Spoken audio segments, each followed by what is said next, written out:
Donc ici, on est dans le laboratoire Liens, dans un des ateliers.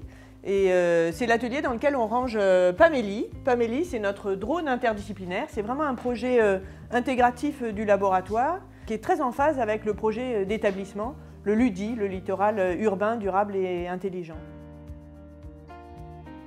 Dans un premier temps, on s'est posé la question de faire des mesures de manière autonome et de manière mutualisée. Et puis finalement, le développement du drone, une fois qu'on avait ce cahier des charges, des caractéristiques qu'on voulait mesurer, on a travaillé sur la définition précise des caractéristiques du drone qui a abouti à un développement de ce drone Pamélie, donc en collaboration avec le fabricant anglais ASV. Et puis on a du développement en parallèle comme Minicyclopée avec la DTI INSU de Brest qui nous permet de faire des développements techniques.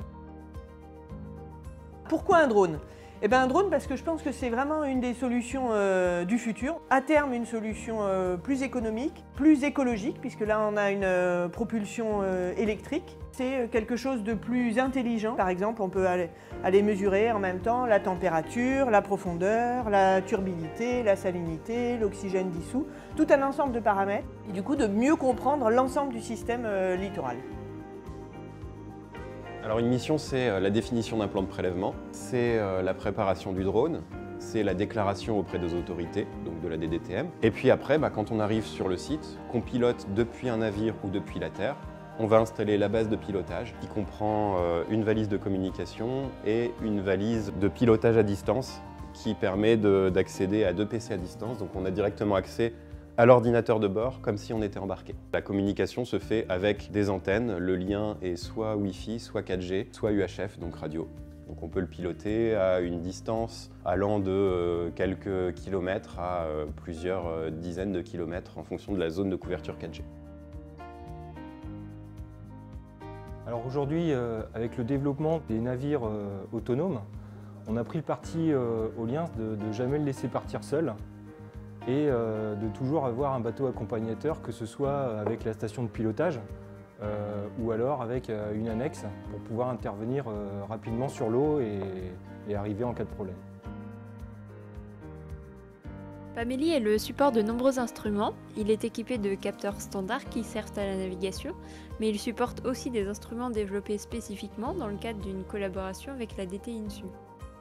Pour chaque mission, le choix des capteurs embarqués dépend des objectifs scientifiques définis et des contraintes sur le drone liées à la place ou à l'énergie disponible.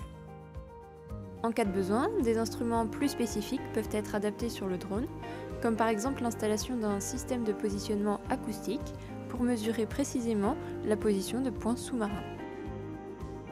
Une des missions de Pamélie, ça va être de mesurer le niveau de la mer, notamment grâce à ce capteur qu'on appelle Cyclopée et qui est placé à l'avant du drone et qui combine une antenne GNSS et un capteur altimètre acoustique. Et grâce à ce système, on va pouvoir mesurer le niveau de la mer jusque sous les traces de satellites altimétriques. Et du coup, on va pouvoir comparer la mesure du satellite avec la mesure faite in situ et on va pouvoir caractériser un petit peu mieux les données des satellites.